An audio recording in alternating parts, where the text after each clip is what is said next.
Sa mga balita naman po sa lalawigan, patuloy pa ring pinaghahanap ang person of interest sa pamamaril sa isang doktora sa Naga City, Camarines Sur.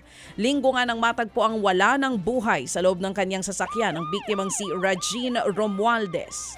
Una nang tinukoy ang negosyanteng ka-live-in daw ng doktor na person of interest sa krimen. Siya kasi ang huling nakitang kasama ni Romualdez bago nangyaring insidente.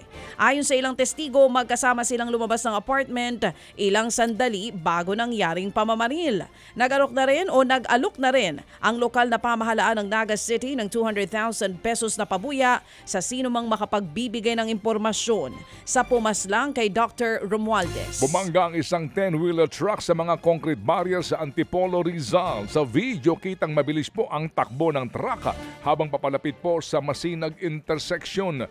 Huminto lamang ito nang tumama na sa ilalim po ng isang footbridge. Nasalpok din nito ang isang tricycle at nasira din ang railing sa sidewalk. Kwento po ng driver ng truck sa News 5, nawalan na naman daw ng preno ang kanyang minamaneho kaya sadyang ibinangga sa concrete barrier. Yun nga lang, hindi pa rin ito umubra. Dead on the spot ang pahinante ng truck na kamag-anak po ng truck driver matapos tumalon dahil nga sa nervyos. Posibleng maharap po ang driver ng truck sa reklamong reckless imprudence resulting in damage to property. Isa naman ang patay at 3 sugatan sa banggaan po ng 3 motorsiklo sa bahagi ng MacArthur Highway dyan po sa Malolos, Bulacan. Dead on the spot ang back ride ng isa sa mga motor habang sugatan naman ang 3 rider. Base po sa investigasyon, binabagtas ang southbound lane ng 2 sa mga motor habang nasa northbound lane naman ang motor na may magkaangkas na sakay.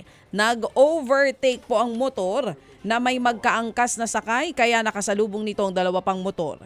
Nakakulong na sa Malolos City Jail ang rider na nag-overtake na motor. Nagpapagaling naman ang 2 pang sugat ang rider. Nasagip po naman ang isang bagong silang na babaeng sanggol na inabandona sa isang palikuran sa Kamalayan, Yugan, Cagayan.